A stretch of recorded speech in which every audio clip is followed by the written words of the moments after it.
Assalamualaikum warahmatullahi wabarakatuh. Sahabat-sahabat yang dirahmati oleh Allah. Hari ini saya akan membawakan sebuah kisah tentang azab nyata. Ustaz ini berubah jadi kambing di depan jamaahnya. Semua orang teriak, Allahu Akbar. Tapi sebelum itu, bagi sahabat yang beragama Islam, mari bersama-sama kita tuliskan sholawat untuk Nabi Muhammad Shallallahu Alaihi Wasallam di kolom komentar. Semoga dengan sholawat ini, kita semua kelak mendapatkan syafaat beliau di hari kiamat. Amin ya robbal alamin. Malam itu angin berhembus pelan menyapu dedaunan di desa Lengkong, sebuah dusun tenang di kaki Gunung Sawal. Dari kejauhan, suara kentongan terdengar 3 kali, tanda bahwa waktu Isya telah tiba. Para lelaki berpeci, anak-anak bersarung, dan ibu-ibu tua dengan mukena kusam bergegas menuju masjid desa. Di antara mereka, sosok yang paling ditunggu berdiri gagah di depan pintu masjid. Janggutnya panjang, sorban putih melilit rapi, dan matanya tajam menatap jamaah yang mulai memenuhi saf. Dialah Ustaz Muhtar. Nama yang melegenda. Setiap ucapannya dianggap mutlak. Tiada yang berani membantahnya. Bahkan ketua RT pun lebih banyak diam jika sang Ustaz sudah bersuara. Namun di balik sorot mata teduhnya, tersembunyi rahasia yang lebih gelap dari malam itu sendiri. Masjid Al-Huda yang dulunya nyaris roboh, kini megah dengan ubin marmer dan pendingin ruangan. Tapi warga tidak tahu bahwa dana pembangunan yang mereka sumbangkan telah banyak diselewengkan. Ustaz Muhtar menggunakan sisa uang wakaf untuk membeli sebidang tanah, sawah, bahkan membangun vila kecil di belakang bukit. Lebih dari itu, ia sering datang ke rumah para janda kaya dengan alasan mendoakan almarhum suami. Namun doa itu berbayar. 100.000 kalau mau hatam. 200 kalau mau cepat rezeki. Ucapnya datar, tanpa rasa malu. Janda-janda yang kesepian itu tak berani menolak. Karena siapa yang berani membantah ucapan seorang ustaz? Suatu sore, seorang anak kecil yatim piatu bernama Fikri datang ke masjid membawa kardus kecil bertuliskan, infak panti yatim. Ia menunduk, menyalami Ustaz Muhtar dan berkata, Ustaz, boleh saya minta waktu bicara sebentar setelah jamaah bubar? Namun belum sempat menjelaskan maksudnya, Ustaz Muhtar langsung menghardik. Kamu siapa? Anak yatim sok-sokan minta infak ke masjid ini? Sana pergi. Jangan kotori tempat suci ini dengan kardus bekasmu. Fikri hanya menunduk. Matanya merah menahan tangis. Warga yang menyaksikan kejadian itu pun hanya bisa saling pandang. Tak ada yang berani menegur sang ustaz. Ustaz Muhtar kembali ke dalam masjid dengan langkah tegap. Sementara Fikri menghilang dalam gelap malam, membawa pulang kardus kosong dan luka di hati yang tak sembuh semudah luka fisik. Sejak saat itu, bayangan gelap mulai menyelimuti Masjid Al-Huda. Beberapa warga mulai merasa aneh. Terdengar suara langkah kaki kambing di malam hari. Namun ketika dicari, tak satu pun hewan terlihat. Lampu masjid sering berkedip, meski sudah diganti baru. Bahkan ada yang bersaksi melihat bayangan seperti manusia berkaki 4 melintas di halaman depan masjid tepat selepas adzan subuh. Namun Ustaz Muhtar selalu menepis. Itu hanya perasaan kalian.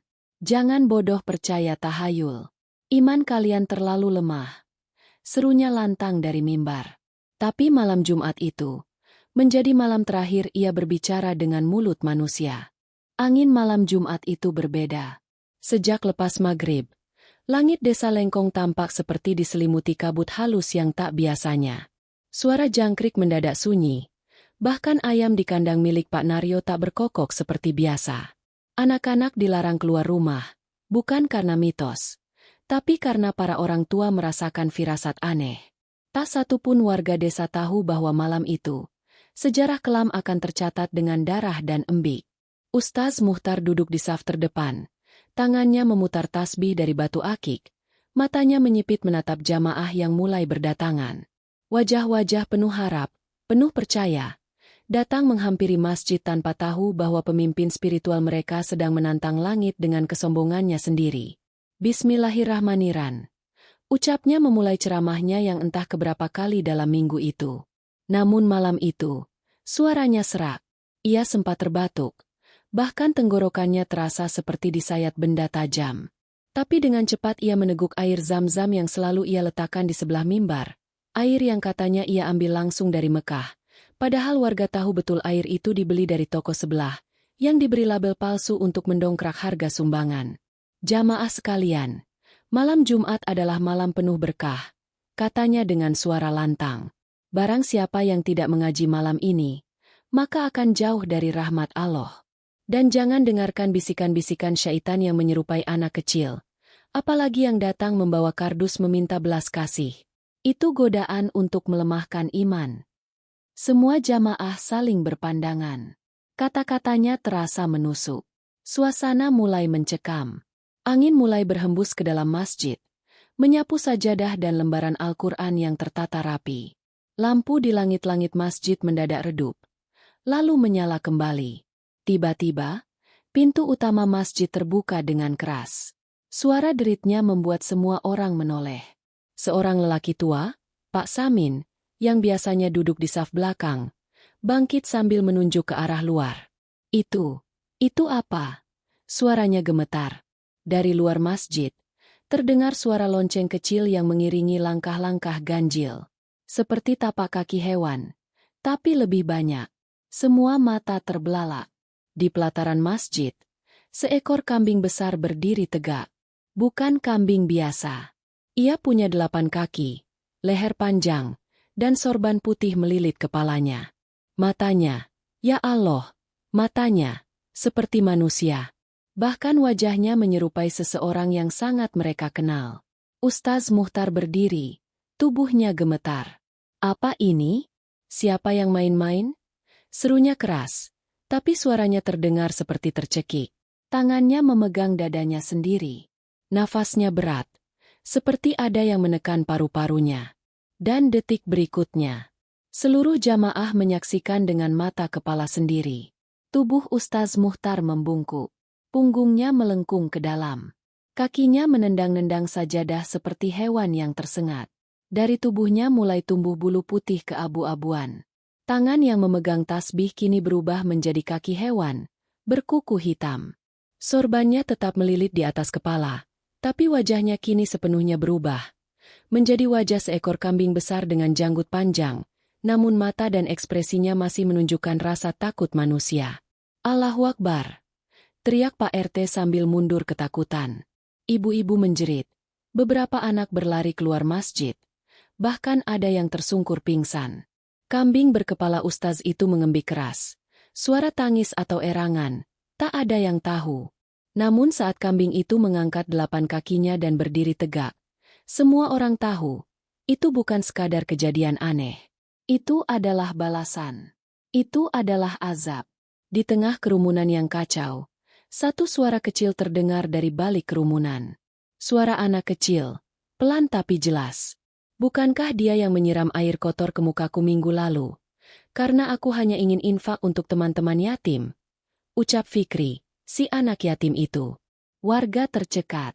Ada yang mulai menangis. Ada yang bersimpuh ke tanah. Tapi tidak ada yang berani mendekat. Karena kambing itu kini berjalan perlahan. Satu langkah demi satu langkah, ke arah mimbar. Dengan tatapan tajam, ia menatap jamaahnya satu persatu. Seperti menghafal wajah-wajah yang pernah membela atau mendiamkan kezalimannya. Kambing berkaki 8 itu berdiri mematung di atas mimbar. Tatapan matanya seperti menembus dada siapapun yang melihatnya.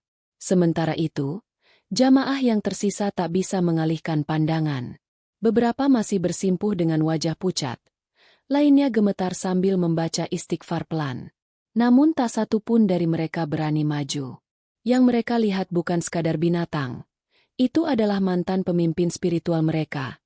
Kini menjelma menjadi makhluk yang tak wajar. Di luar masjid, warga yang mendengar teriakan mulai berdatangan. Mereka membawa obor, senter, bahkan beberapa berlarian sambil menyeret kursi plastik. Seolah-olah itu bisa melindungi mereka dari sesuatu yang tak masuk akal. Saat mereka tiba, suasana masjid sunyi. Sunyi yang membuat dada sesak. Seolah udara malam menahan nafasnya. Pak Lurah datang paling akhir. Wajahnya cemas. Napasnya tersengal. Apa ini? Kenapa kalian diam? Tanyanya kepada warga. Ustaz Muhtar, Jawab Pak Samin pelan. Dia sudah bukan manusia lagi. Pak Lurah menyipitkan mata, melangkah masuk ke halaman masjid, dan di sanalah ia melihatnya. Kambing raksasa itu berdiri tegak di atas mimbar. Sorban masih melingkar, janggut panjang menjuntai, dan mata yang menatap dengan kesadaran penuh. Dan yang paling mengerikan, kambing itu meneteskan air mata. Air mata itu jatuh perlahan ke lantai mimbar, membentuk genangan kecil yang menyatu dengan sisa air wudhu. Beberapa warga menyadari, air mata itu bukan bening, melainkan merah samar, seolah bercampur darah. Fikri, si anak yatim itu, kembali berdiri. Ia melangkah pelan, menunduk, namun tidak gentar. Di tangannya masih tergenggam kardus kecil yang sudah lecek. Ia berjalan mendekati kambing itu, lalu mengangkat kepala dan bertanya lirih. Kenapa dulu Ustaz hina kami, padahal Allah mengangkat anak yatim dalam Al-Quran? Kambing itu menunduk perlahan, lalu mengembik. 1 kali. Endeng. Penuh tekanan. Tapi bukan sembarang embik, karena dari dalam suaranya, terdengar seperti lirih ucapan manusia. Saya, salah. Seluruh jamaah terdiam. Pak RT langsung terduduk. Beberapa ibu menangis. Tapi belum selesai keterkejutan itu, dari arah belakang masjid terdengar suara ledakan kecil, seperti suara petasan besar. Lalu, tanah di sekitar halaman masjid berguncang ringan. Orang-orang berteriak panik. Sebagian mulai berlarian keluar desa. Suara kentongan dipukul keras 3 kali. Tanda bencana. Namun sesungguhnya, bencana sudah terjadi sejak lama. Hanya saja, baru kini Allah membukanya secara terang-terangan. Karena saat tanah berguncang itu berhenti, muncul satu hal yang tak bisa dijelaskan dengan akal sehat. Tanah di samping barat masjid terbuka perlahan. Seperti pintu kayu tua yang didorong dari bawah. Dan dari sana, muncul 2 tangan keriput, menggenggam tanah, perlahan menarik tubuh seorang wanita tua, mengenakan mukena sobek, wajahnya pucat, matanya kosong. Itu bukan jin. Itu bukan arwah. Itu adalah Bu Saroh. Warga pun berteriak. Bahkan ada yang langsung pingsan. Karena Bu Saroh, istri pertama Ustaz Muhtar, sudah dinyatakan meninggal dan dikubur 2 tahun yang lalu. Wanita itu berdiri kaku, lalu menunjuk ke arah kambing itu. Suaranya serak, seperti keluar dari dalam liang kubur. Dia, yang kubur aku hidup-hidup, karena aku tahu rahasianya. Dia, bukan ustaz, dia pengikut pesugihan. Jeritan membahana. Warga tak lagi sanggup berdiri. Bahkan Pak Lurah yang biasanya tegas kini menggenggam dadanya dengan mata membelalak.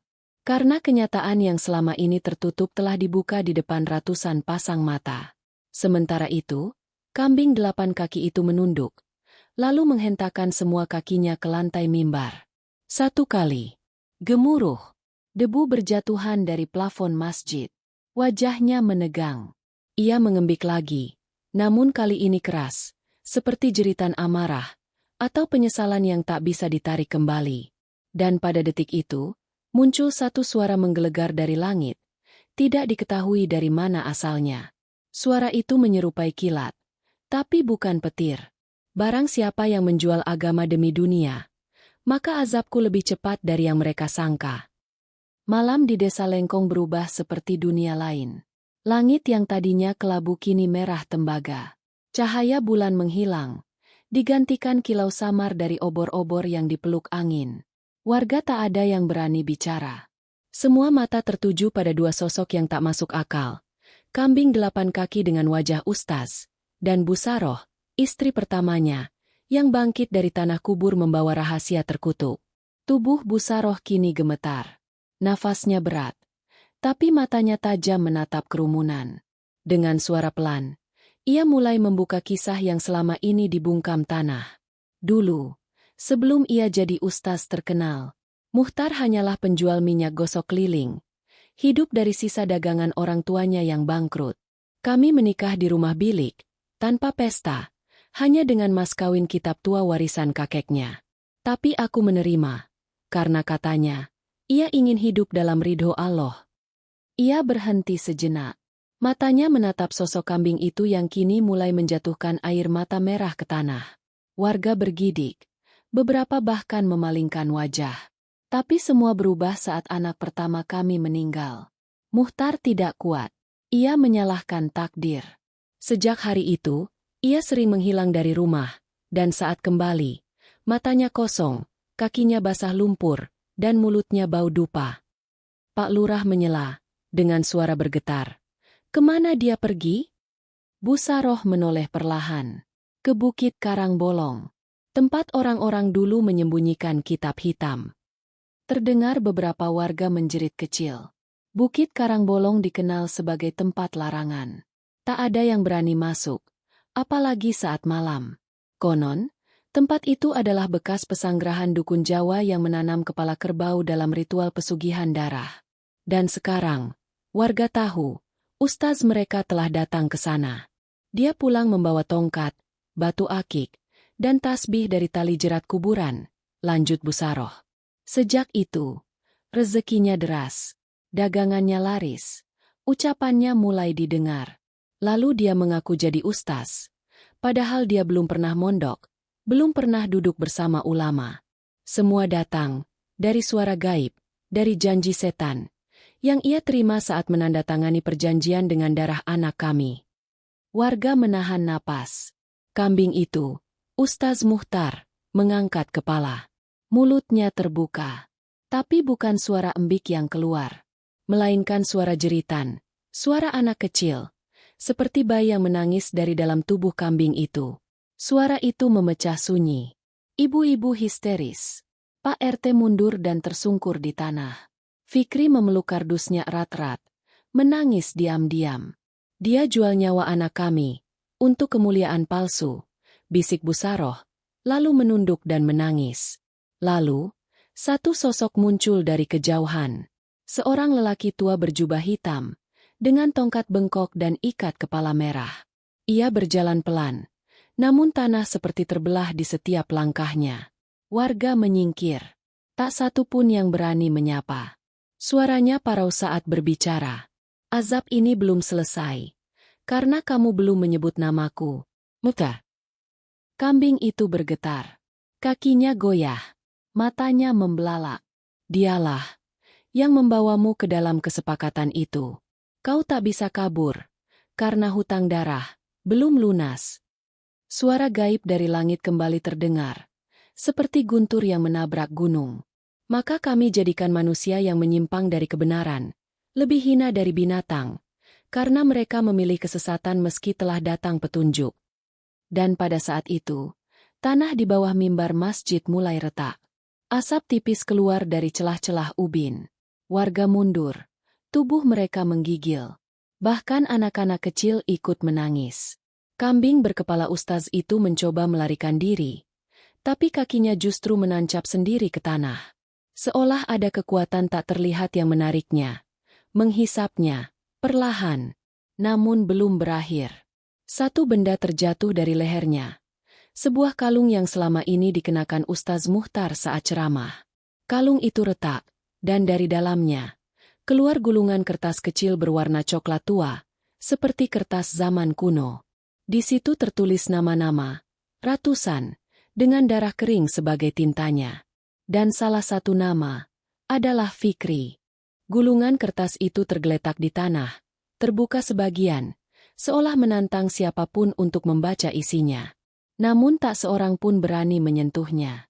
Warga hanya berdiri kaku, mematung, menyaksikan potongan sejarah gelap yang baru saja muncul dari tubuh seekor kambing berkepala manusia. Pak Lurah menelan ludah, lalu mendekat perlahan. Ia mengangkat kertas itu dengan ujung sarungnya, membuka gulungan itu penuh hati-hati. Dan saat tulisan-tulisan di dalamnya mulai terbaca jelas, tubuhnya gemetar.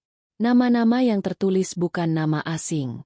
Mereka adalah warga desa itu sendiri. Ada nama pedagang kecil yang bangkrut tiba-tiba. Nama anak muda yang meninggal mendadak. Bahkan nama seorang bidan tua yang hilang misterius 3 tahun lalu. Di setiap nama tertulis angka dan simbol aneh, disusul dengan kalimat seperti, bayaran lunas, tukar berkah, atau belum ditebus. Dan di bagian paling bawah, Tertulis nama yang membuat semua orang tercekat. Fikri bin Jabir. Belum ditebus. Wajah Fikri langsung pucat. Tangannya gemetar menggenggam kardus infaknya yang lecek. Ia melihat ke arah kambing besar itu, yang kini menatapnya penuh lirih. Tidak ada amarah. Tidak ada dendam. Yang tampak hanya kesedihan yang tak bisa diungkap kata. Busaroh mendekat. Ia menggenggam tangan Fikri dan membisik. "Nak, kau bukan siapa-siapa dalam kebencian mereka, tapi kau segalanya dalam rencana Allah. Namamu di sana, bukan karena kau pendosa, tapi karena Dia menyerahkan kau saat kau masih bayi, sebagai tumbal yang tak jadi digunakan." Pak Lurah menoleh tajam. "Apa maksudnya?" Busaroh menghela nafas dalam. Dulu, sebelum jadi ustaz, Muhtar sempat kehabisan pilihan. Dia mendatangi dukun dari Banyumas dan diminta membawa anak yatim piatu untuk ritual malam Jumat Kliwon. Dan anak itu adalah Fikri. Semua orang menatap Fikri dengan ngeri dan iba bersamaan. Anak itu menunduk. Tubuhnya gemetar hebat. Tak lama kemudian, Pak Samin angkat bicara, suaranya parau. "Tapi, Fikri masih hidup. Kalau dia gagal menyerahkan tumbal, kenapa pesugihan tetap berhasil?" Busaroh menggeleng pelan. Karena darahnya tetap diteteskan ke batu perjanjian. Sebagian jiwanya ditukar. Sejak hari itu, Fikri selalu sakit-sakitan, lemah, dan mukanya selalu tampak tua sebelum waktunya. Karena sebagian hidupnya sudah dicuri. Air mata Fikri jatuh. Ia perlahan berjalan ke depan, mendekati kambing berkepala Muhtar yang kini mulai melemas. Embiknya lirih, pandangannya kosong, dan satu tetes air mata menetes dari matanya, jatuh ke kertas daftar pesugihan itu. Tiba-tiba, kertas itu terbakar, tapi bukan dengan api biasa. Lidah-lidah api berwarna biru menyala perlahan, menyusuri nama demi nama, seolah satu persatu sedang dihapus dari dunia. Dan dalam kobaran itu, terdengar suara. "Aku menuliskan mereka, tapi hanya Allah yang bisa menghapusnya." Dan Dia telah melihat kesabaran seorang anak yang disakiti. Tubuh kambing itu mulai gemetar hebat. Sorban di kepalanya terbakar perlahan. Bulu-bulunya rontok. Dan perlahan, kakinya satu persatu menghilang, menyatu ke tanah. Namun, satu kaki terakhir, kaki belakang sebelah kanan, tetap tinggal. Tidak terbakar, tidak menghilang. Hanya diam, meninggalkan jejak utuh. Pak RT berbisik pelan. Itu kaki pertama yang ia gunakan untuk menendang Fikri keluar dari masjid. Semua terdiam. Lalu, dari tanah bekas retakan, muncullah akar-akar kecil yang menjulur dan melilit kaki itu.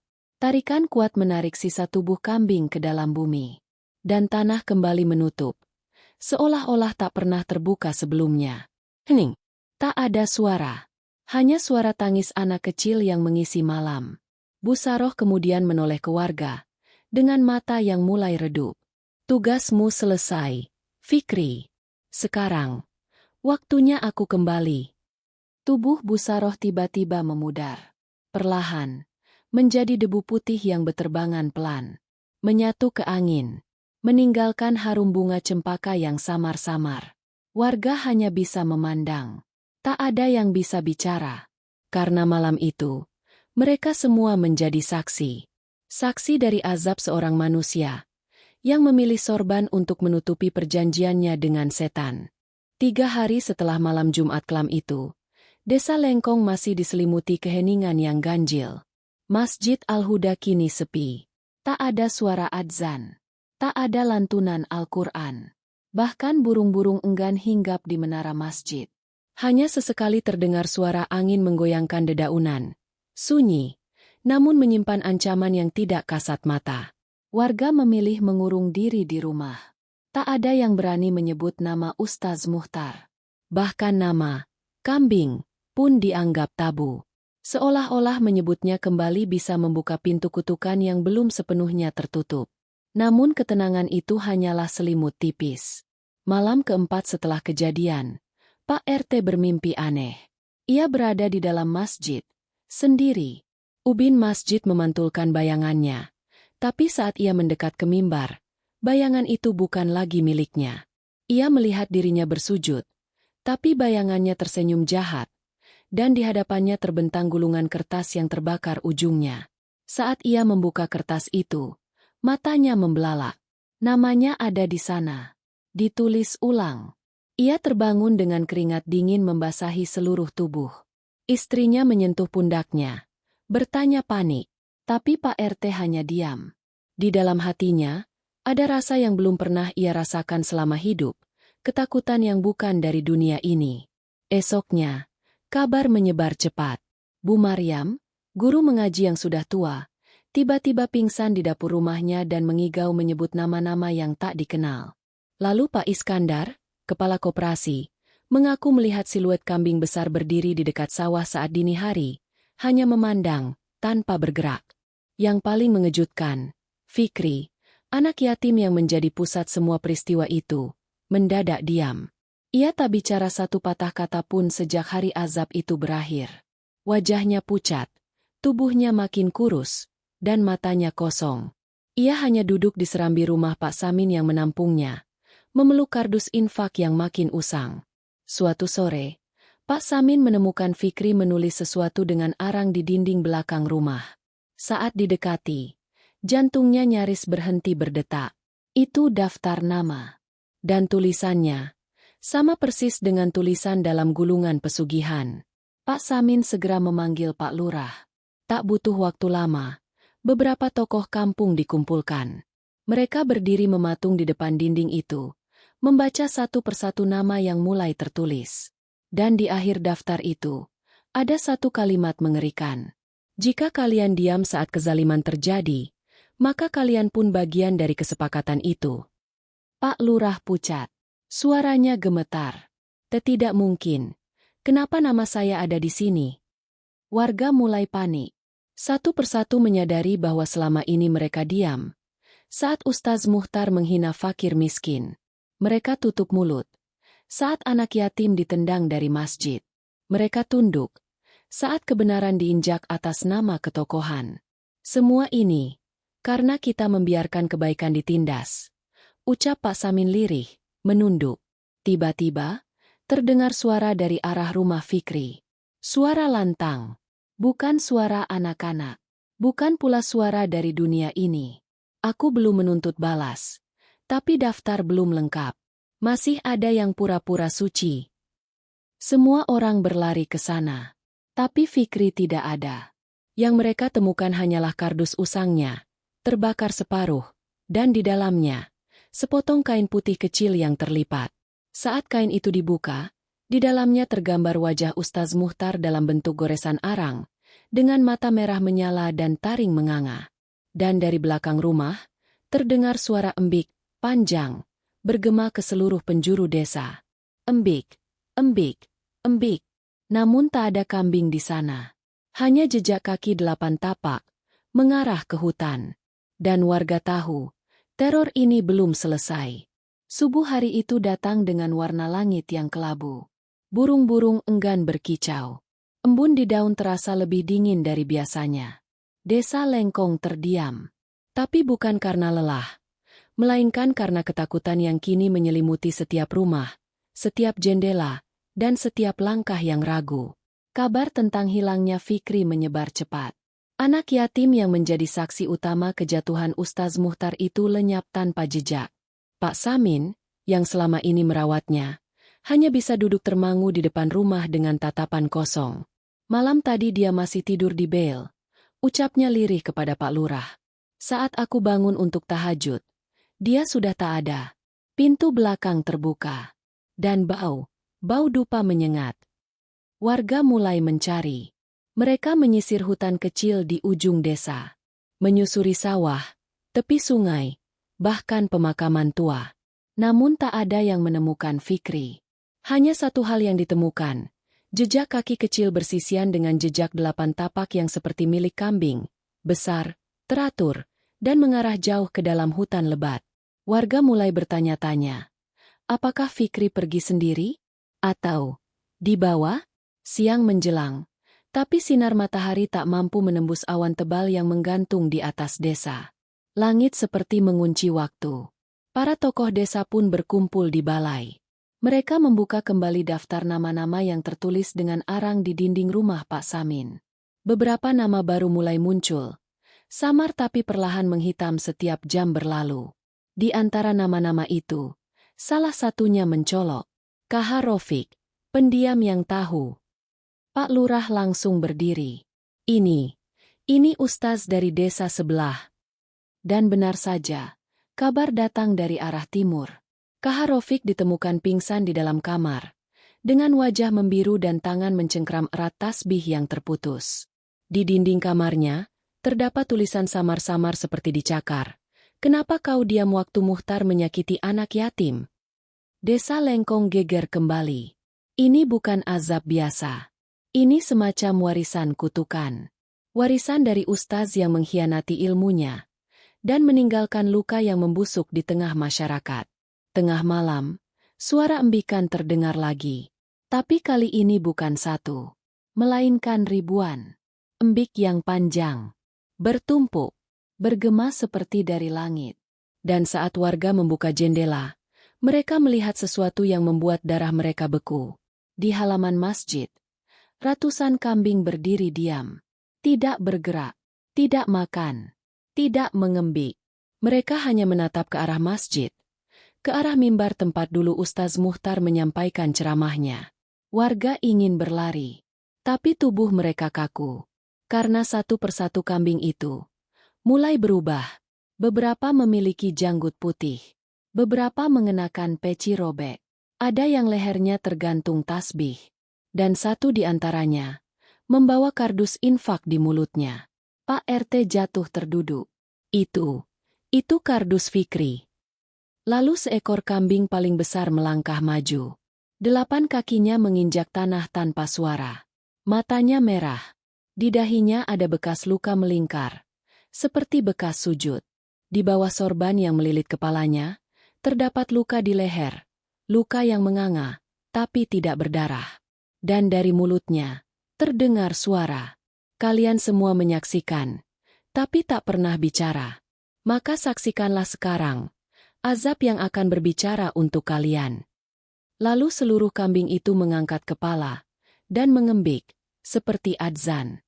Allahu Akbar, Allahu Akbar, Allahu Akbar, Allahu Akbar. Tapi suaranya seperti makhluk yang menjerit. Adzan itu bukan panggilan ibadah, tapi peringatan terakhir. Pagi itu, udara di desa Lengkong membeku. Langit masih kelabu, dan jejak-jejak kaki kambing masih membekas di tanah becek halaman masjid. Tapi semua kambing hilang. Tak ada satupun yang tertinggal, seolah lenyap begitu saja ditelan malam. Namun yang lebih mencengangkan adalah suara adzan yang mereka dengungkan, yang masih terngiang di telinga warga hingga matahari naik setengah tinggi. Pak Lurah tidak berani keluar rumah. Di balai desa, hanya ada Pak RT dan 3 tokoh masyarakat lainnya yang duduk sambil membaca surat Yasin. Tangan gemetar, wajah tak lagi menyimpan percaya diri. Mereka tak tahu harus berbuat apa. Semua doa terasa hampa. Semua ilmu terasa lumpuh. Karena yang sedang mereka hadapi bukan sekadar kambing, tapi sisa-sisa murka yang belum selesai. Siangnya, warga mendengar kabar menggemparkan. Seorang petani menemukan anak kecil berjalan sendirian di hutan bagian utara, dekat batu petapa, tempat yang sudah puluhan tahun dikeramatkan. Anak itu tampak lemas, langkahnya lunglai, dan wajahnya tertutup kerudung putih lusuh. "Siapa namamu, Nak?" tanya petani itu pelan. Anak itu tidak menjawab. Ia hanya mengangkat wajah perlahan. Dan saat kain penutup mukanya jatuh, petani itu berteriak keras hingga burung-burung beterbangan dari pohon. Warga pun berkumpul. Mereka membawa anak itu ke balai desa. Semua menatap dengan campuran kagum, takut, dan bingung. Karena wajah anak itu adalah wajah Fikri, tapi matanya berbeda. Sorot matanya sangat dalam, seperti orang dewasa yang menyimpan ribuan cerita. Dan anehnya, rambutnya kini memutih, meski tubuhnya masih kecil dan kurus. Pak Samin menangis melihatnya. Tapi saat mencoba memeluk, Fikri mundur satu langkah, lalu membuka mulutnya perlahan. Aku bukan lagi Fikri. Aku hanya tubuhnya. Semua yang hadir membisu. Fikri, atau apapun yang kini menempati tubuhnya, melanjutkan. Aku diangkat, agar kalian paham, bahwa satu anak yatim yang disakiti, bisa membawa guncangan ke seluruh desa. Dan kalian semua telah memilih diam. Pak RT mencoba bertanya, suara lirih. Apa yang kau mau dari kami? Anak itu tersenyum kecil. Bukan aku yang meminta, tapi mereka. Tiba-tiba tanah di halaman balai desa bergetar. Dari sisi barat, suara embik kembali terdengar, pelan, dalam, dan bergema. Kali, 2 kali, lalu, puluhan kali, warga berlarian keluar, dan mereka membeku. Kambing-kambing itu kembali. Tapi kali ini, mereka bersujud. Ya, benar. Ratusan kambing itu bersujud menghadap masjid yang dulu dipimpin Ustaz Muhtar. Tubuh mereka gemetar, dan dari kepala mereka menetes air seperti peluh. Beberapa menggigit daun zaitun. Beberapa membawa sobekan kertas doa di mulut mereka. Lalu satu persatu kambing itu tumbang. Mati. Tubuh mereka hangus pelan seperti dibakar dari dalam. Tapi tidak ada api. Hanya asap tipis. Dan bau kemenyan bercampur darah. Dan saat itu pula, dari dalam mimbar masjid, terdengar jeritan manusia. Jeritan panjang. Laki-laki. Suaranya berat. Tolong, lepaskan aku. Aku ingin bertobat. Aku ingin hidup lagi. Aku ingin mengulang semua dari awal. Pak Lurah dan para tokoh agama segera masuk ke dalam masjid. Tapi tak ada siapapun di dalamnya. Hanya mimbar yang bergetar dan seolah berdenyut seperti jantung. Dari celah-celah kayunya, keluar asap hitam dan bunyi embik yang lirih. Seperti tangisan terakhir makhluk yang sudah kehilangan kemanusiaan. Dan di luar, Fikri, dengan sorot mata putih dan suara datar, berkata, dia tidak mati. Dia hanya diubah. Dan selama hati kalian masih mengagumi orang bukan karena akhlaknya, tapi karena sorbannya, maka azab seperti ini akan terus datang. Fikri lalu berjalan meninggalkan balai desa. Tidak ada yang berani menghalangi. Tidak ada yang berani memanggil. Karena saat ia melewati warga satu persatu, kambing-kambing yang mati di halaman, mendadak lenyap menjadi debu putih dan menyatu dengan angin. Dan desa Lengkong, tahu, ini belum akhir. Ini baru ujian pertama. Malam hari kembali menutup desa Lengkong, tapi tidak dengan ketenangan. Langit memerah tanpa kilat. Awan bergulung seperti asap kebakaran. Hawa panas turun meski seharusnya angin gunung membawa dingin. Warga mulai kehilangan arah, tak tahu harus memanggil siapa, berdoa dengan siapa, atau bahkan harus percaya pada siapa. Sejak siang, mimbar masjid tidak berhenti bergetar. Ubin lantai di sekitarnya mengeluarkan suara halus seperti detakan jantung. Tapi saat waktu Isya tiba, keanehan itu memuncak. Dari sela-sela kayu mimbar, keluar darah segar, mengalir perlahan menyusuri arah saf pertama. Baunya tajam, membuat mual, dan warnanya lebih gelap dari darah manusia biasa. Beberapa warga yang melihatnya langsung pingsan. Yang lain berlari sambil menangis. Pak Lurah memerintahkan agar masjid dikosongkan. Tapi sebelum itu bisa dilakukan, terdengar bunyi retakan keras dari bawah mimbar. Tukang kayu tua desa, Pak Taryo, memberanikan diri mendekat bersama 2 orang pemuda. Mereka mencongkel lantai mimbar. Kayu tua itu ternyata rapuh seperti arang. Begitu terbuka, muncul sebuah lubang gelap di bawahnya, dalam dan berbau busuk seperti bangkai. Pak Taryo menyalakan lampu kepala. Dan apa yang mereka lihat membuat semua yang hadir kehilangan suara. Ada tulang-tulang manusia di dalamnya. Tulang kecil, tulang besar, ada tengkorak anak-anak, dan potongan pakaian yang telah membusuk. Salah satunya, peci kecil dengan bordir nama yang masih bisa dibaca samar. Ihsan 2007. Pak RT langsung terduduk. Aloh, Ihsan, itu anak Pak Budi, yang katanya hilang di pasar waktu kecil. Warga mulai bergumam panik. Beberapa nama kembali diingat. Beberapa anak yang dulu menghilang tanpa jejak. Selalu dibilang tersesat, tapi tak pernah ditemukan. Dan kini, semua bukti terkubur di bawah mimbar, tempat Ustaz Muhtar berdiri setiap Jumat. Tempat suci itu kini menjadi makam diam bagi mereka yang dijadikan tumbal tanpa pernah diketahui siapapun. Pak Lurah gemetar. Ia membaca istighfar sambil mundur pelan. Tapi belum sempat mengucap kalimat kedua. Dari dalam lubang, muncul tangan. Tangan itu kecil, tapi kuku-kukunya panjang. Kulitnya seperti lilin. Tangan itu menggenggam kain putih yang terlipat. Kain itu dilemparkan ke atas. Terbuka di udara dan jatuh tepat di depan Pak Taryo. Warga mengerubunginya. Saat dibuka, kain itu adalah lembaran janji perjanjian darah. Ada cap jempol, ada tanda tangan, dan ada nama yang tertulis tebal. Muhtar bin Abidin. Tepat di bawahnya, ada deretan kalimat berbahasa Jawa kuno. Setiap khutbahmu satu nyawa. Jika berhenti, maka kambing akan memanggilmu pulang. Semua warga menahan napas. Kalimat itu menjelaskan segalanya. Selama ini, setiap kali Ustaz Muhtar berkhotbah, satu nyawa diambil. Maka itulah sebabnya ia terus berdakwah tanpa henti. Bukan karena keikhlasan, tapi karena kontrak. Tiba-tiba dari luar masjid terdengar jeritan anak kecil. "Bapak, Bapak, jangan tinggalkan aku di sini." Warga berhamburan keluar. Dan mereka melihat seorang bocah laki-laki berdiri di depan masjid. Tubuhnya basah kuyup, dengan bekas lumpur di kakinya. Tapi wajahnya sangat familiar. Pak Samin bergetar. Itu si Irul, cucu Pak Marjo yang tenggelam di sungai tahun lalu. Tapi Irul tidak bergerak. Ia hanya menunjuk ke arah mimbar dengan tangan gemetar. "Dia masih di sana, teman-temanku, yang dikubur."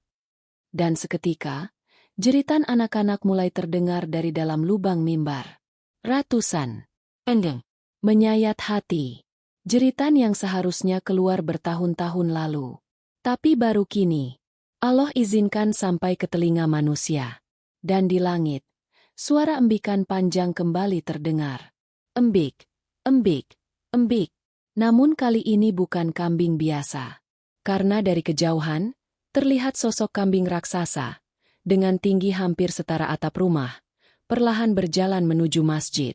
Dan di punggungnya, duduk Fikri, dengan sorban putih, dan mata bercahaya aneh, seperti malaikat, tapi membawa beban yang terlalu tua untuk seorang anak kecil. Kambing raksasa itu melangkah perlahan. Setiap hentakan kakinya mengguncang tanah, seperti suara gendang azab yang menggetarkan dada. Tubuhnya dibalut bulu abu keprakan, bercahaya samar seperti bara yang padam pelan. Tapi yang membuat seluruh warga berlutut bukan bentuknya, melainkan sosok yang duduk di atas punggungnya. Kri, anak yatim yang dulu disiram air comberan, kini menjelma menjadi penentu nasib. Di kepalanya terikat sorban putih kusut, dan di dadanya tergantung tasbih kayu yang tak pernah dimilikinya dulu. Tapi matanya bukan lagi milik bocah kecil. Ia membawa pandangan tajam seorang yang telah melihat surga, neraka, dan jalur gelap di antaranya. Fikri turun dari punggung kambing itu. Ia berjalan pelan, menyusuri barisan warga yang terdiam, menuju pelataran masjid. Di sana, lubang mimbar masih terbuka. Bau darah dan bangkai samar menyebar. Namun anehnya, tidak ada lalat, tidak ada ulat, seolah-olah alam pun menahan jijiknya. Pak Lurah memberanikan diri melangkah maju. Suaranya parau. "Fikri, apa yang harus kami lakukan?" Fikri menatapnya dalam diam, lalu menjawab dengan suara datar yang menggema. "Ada dua pilihan." Semua orang menahan napas. Fikri mengangkat tangan kanannya dan menunjuk ke arah mimbar. "Kalian bisa menutup masjid ini. Segel selamanya. Biarkan jadi monumen dosa yang tak diulang. Biarkan langit menyaksikan bahwa kalian berhenti membela orang yang zalim meski berjubah suci." Ia lalu mengangkat tangan kirinya, menunjuk ke arah para warga. "Atau kalian buka kembali. Tapi harus ada yang menggantikan posisi Muhtar. Satu orang, yang siap membaca khutbah setiap Jumat. Dan setiap khutbah, tetap dibayar dengan satu nyawa." Karena perjanjian darah itu belum lunas. Dan kambing akan terus datang. Sampai hitungan genap 70. Warga sontak gempar. Beberapa menangis. Beberapa langsung jatuh bersujud. Pak RT berteriak lirih. Tidak, ini masjid, tempat ibadah, bukan tempat pengorbanan. Fikri mengangguk. Benar, tapi masjid ini dibangun dari uang haram. Uang yang bersumber dari doa palsu, infak yang dicuri, dan air mata anak-anak yatim. Maka sujud kalian di dalamnya tidak pernah sampai ke langit. Bu Narti, istri marbot lama, maju dengan wajah pucat. Tapi, Fikri, apa kau tidak kasihan pada orang yang masih ingin sholat di sini? Fikri memandangnya lama. Lalu ia membuka bajunya perlahan. Tampaklah dadanya yang penuh bekas luka bakar. Beberapa membentuk pola seperti huruf-huruf tak dikenal. Di bawah pusarnya, ada bekas luka tusukan. Dan di punggungnya, tercetak jejak kuku, panjang dan dalam, seperti digores makhluk gaib. Kasihan? Di mana kasihan waktu aku dilempar ke got? Waktu aku digiring keluar karena baju robek? Waktu aku menangis minta nasi, tapi malah dituduh najiskan sajadah. Ia menunduk. Tangannya mengepal. Kalau sekarang kalian merasa kasihan, itu bukan karena kalian peduli, tapi karena takut. Takut azab. Takut masuk daftar. Tiba-tiba, langit bergetar. Suara seperti tiupan sangkakala, tapi pelan. Membelah langit barat. Lalu, dari balik pohon randu tua dekat masjid, muncul cahaya merah. Semua orang menoleh. Siluet Ustaz Muhtar berdiri di sana, dalam bentuk api. Tubuhnya transparan, berkobar tapi tidak membakar.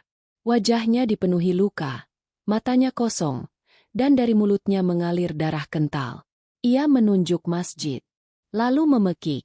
Jika tidak ada pengganti, maka aku akan kembali, dan aku akan panggil kalian satu persatu. Seketika suara kambing raksasa meraung. Tanah kembali bergetar. Langit membelah samar. Dan waktu seperti terhenti. Fikri melangkah ke tengah pelataran. Ia meletakkan dua batu hitam. Satu berbentuk kubah, satu berbentuk tanduk. Ia menunduk dan berkata pelan. Pilih. Sebelum Jumat datang. Jika kalian diam, maka aku yang akan memilih. Dan malam itu, tak satu pun warga tidur. Karena Jumat tinggal 3 hari lagi. Hari Rabu pagi, 3 hari sebelum Jumat yang ditentukan, balai desa dipenuhi wajah-wajah tegang. Pak RT duduk sambil meremas ujung sarungnya. Pak Lurah mondar-mandir tanpa arah. Sementara warga lainnya hanya bisa menunduk. Tak ada yang bicara soal harga cabai atau panen singkong hari itu. Semuanya membahas satu hal yang tak bisa dihindari. Memilih antara menutup masjid atau menyerahkan satu nyawa setiap Jumat. Pilihan itu bukan sekadar soal tempat ibadah, tapi tentang keberanian mengakui bahwa selama ini mereka diam, dan kini diminta menebus. Bu Narti angkat suara. Kalau masjid ditutup, kita akan dicaci orang luar. Mereka tak tahu apa yang terjadi. Mereka akan anggap kita anti agama. Pak Taryo menyela. Tapi kalau kita buka, siapa yang siap dikorbankan tiap Jumat? Apa kita biarkan anak-anak mati satu-satu lagi? Warga pun saling tuding. Ada yang menyalahkan pemimpin desa. Ada yang menyalahkan keluarga Muhtar. Ada juga yang diam-diam berharap keputusan ditunda saja, hingga mungkin azab itu lupa. Tapi semua kekacauan itu mendadak berhenti ketika Pak Samin berdiri. Lelaki tua itu, dengan tongkat dan tubuh gemetar, melangkah ke tengah balai. Wajahnya sudah keriput, tapi suaranya masih menyimpan wibawa masa muda. Aku yang akan jadi pengganti. Semua sontak menoleh. Beberapa menahan napas. Pak Lurah bergetar. Tapi Pak Samin, umurmu sudah lebih dari 70. Pak Samin tersenyum pahit. Itulah sebabnya. Hidupku tak lama. Aku tak punya anak. Aku tak takut mati. Tapi aku takut melihat anak-anak kecil dimakan perjanjian setan karena kita semua dulu diam. Ia mengeluarkan selembar kertas dari saku bajunya. Isinya, khutbah Jumat yang ia tulis sendiri dengan tangan gemetar. Di lembar atasnya, tertera judul, Khutbah Penebus Dosa Desa Lengkong. Warga mulai menangis.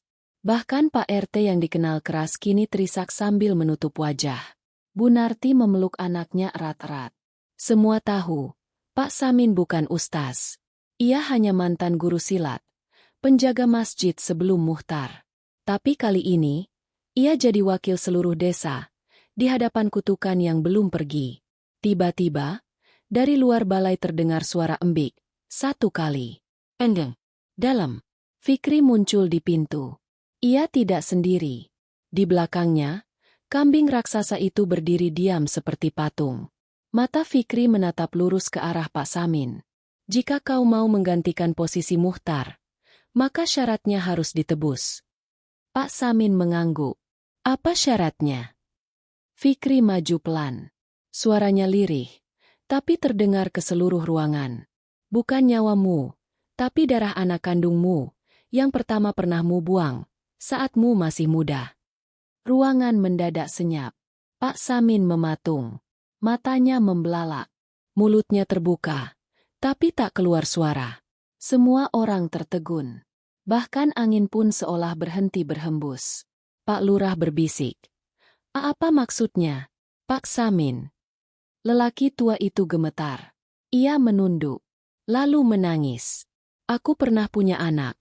Dulu, waktu masih muda di kota. Dari perempuan yang aku nikahi diam-diam. Tapi aku tinggalkan. Karena malu. Aku bilang padanya untuk gugurkan. Tapi dia tak mau.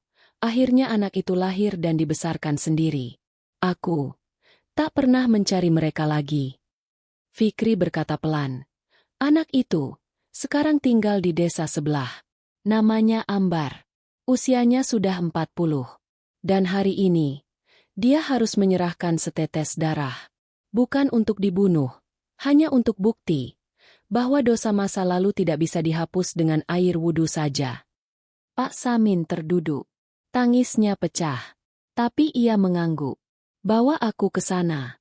Aku akan minta sendiri darah anakku yang tak pernah kupeluk.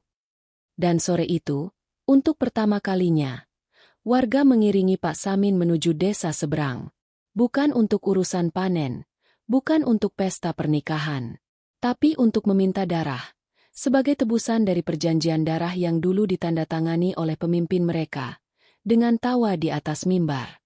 Dan di kejauhan, Fikri dan kambing raksasa itu mengikuti dari belakang. Tanpa suara, tanpa nafsu, hanya membawa waktu, menuju Jumat yang tak biasa. Langit sore itu berwarna abu gelap. Awan menebal seperti menutupi matahari agar tak ikut menyaksikan peristiwa yang akan terjadi.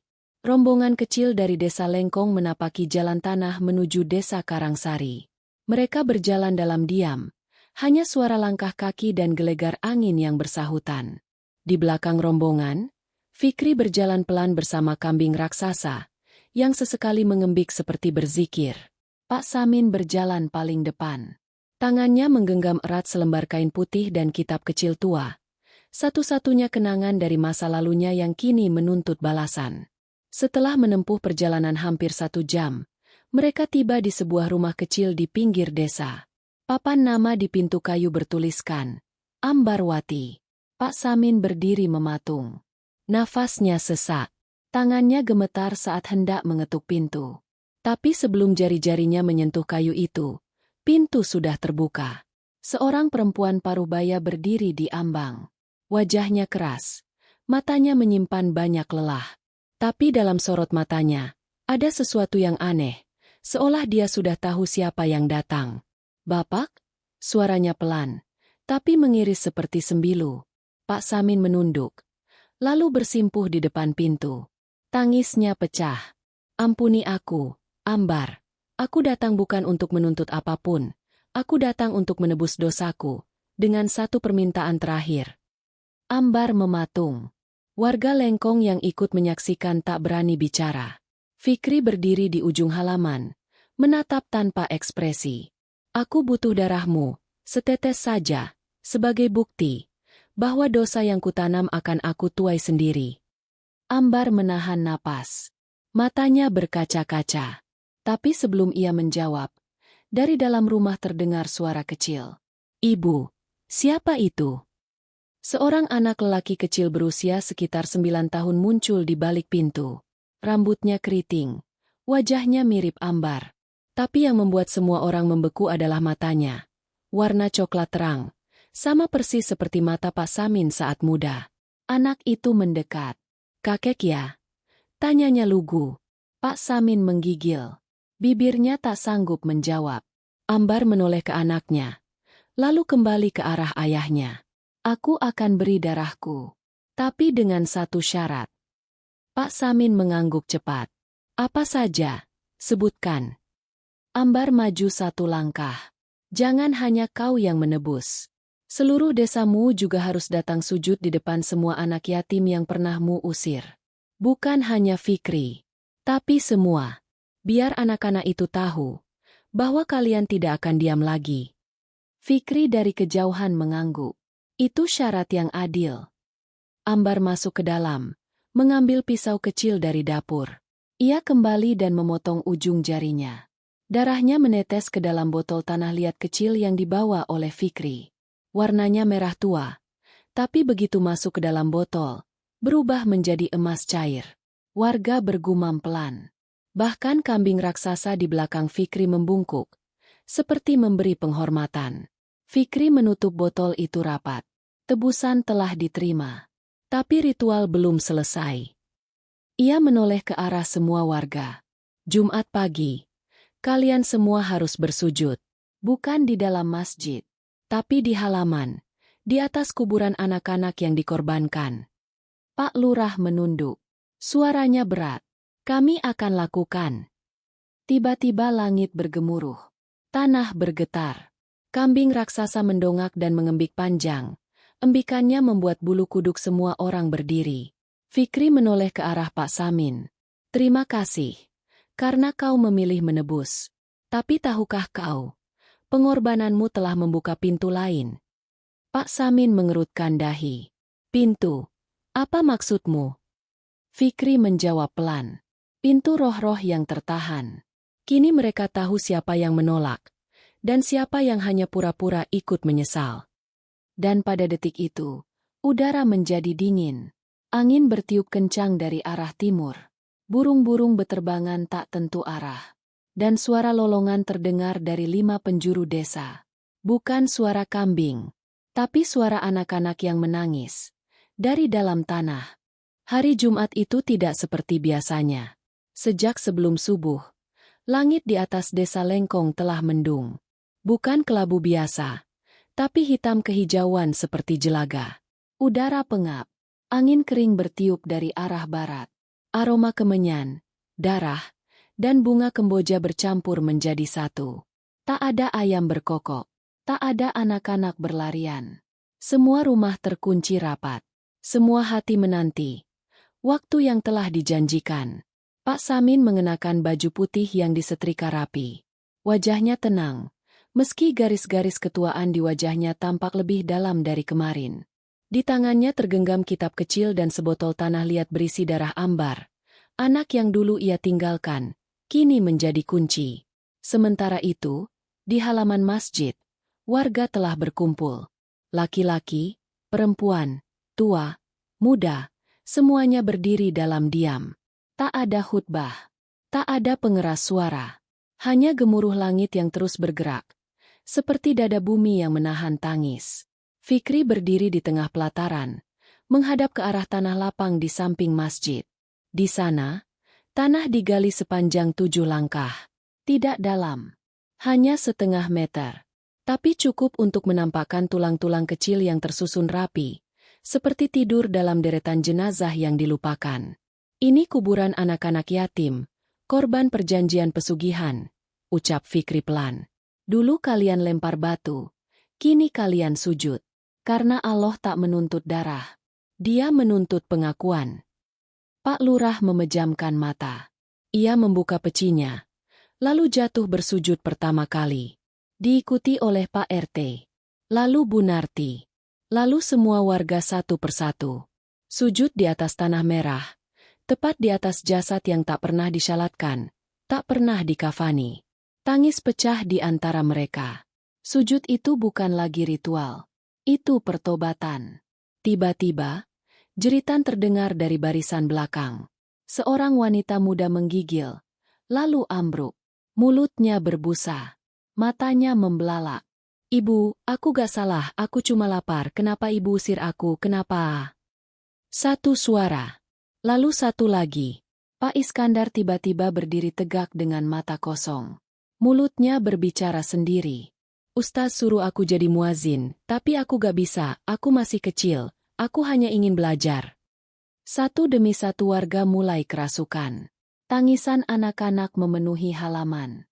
Tapi bukan dari mereka yang hidup, melainkan dari mereka yang mati dan dilupakan. Fikri berdiri, menengadah. Ini bukan kutukan. Ini pengadilan. Kambing raksasa muncul dari balik jalan desa. Kali ini, tubuhnya diselimuti kabut putih. 8 kakinya menyentuh tanah tanpa suara. Di dahinya menyala titik merah. Di punggungnya tak lagi ada Fikri, melainkan kitab hitam yang terbuka. Halaman demi halaman tertiup angin. Pak Samin melangkah maju. Ia membuka kitab kecilnya dan mulai membacakan khutbah. Bukan khutbah kemenangan, tapi khutbah permohonan ampun. Suara Pak Samin bergetar, tapi lantang. Ia membaca ayat-ayat penuh penyesalan. Lalu memohon kepada Allah agar desa ini tidak mewariskan dusta pada anak-anaknya. Agar tak ada lagi khutbah yang dibangun dari darah, sorban yang melilit kebencian, dan mimbar yang menyembunyikan mayat. Saat khutbah selesai, semua tubuh yang kerasukan tumbang. Seperti bangkai dilempar angin. Mereka tak bangun, tapi mereka bernapas. Mulut mereka tersenyum, seolah anak-anak yang kerasukan itu telah diantar pulang. Lalu kambing raksasa itu mengangkat kepalanya, mengembik 3 kali, panjang, lirih, lalu diam selamanya. Tubuhnya membatu, mata merahnya padam. Lalu seluruh tubuhnya menghancur menjadi debu putih, yang terbawa angin ke arah barat, menghilang bersama seluruh kutukan. Fikri berdiri terakhir. Ia tersenyum ke arah Pak Samin. "Tebusanmu telah diterima.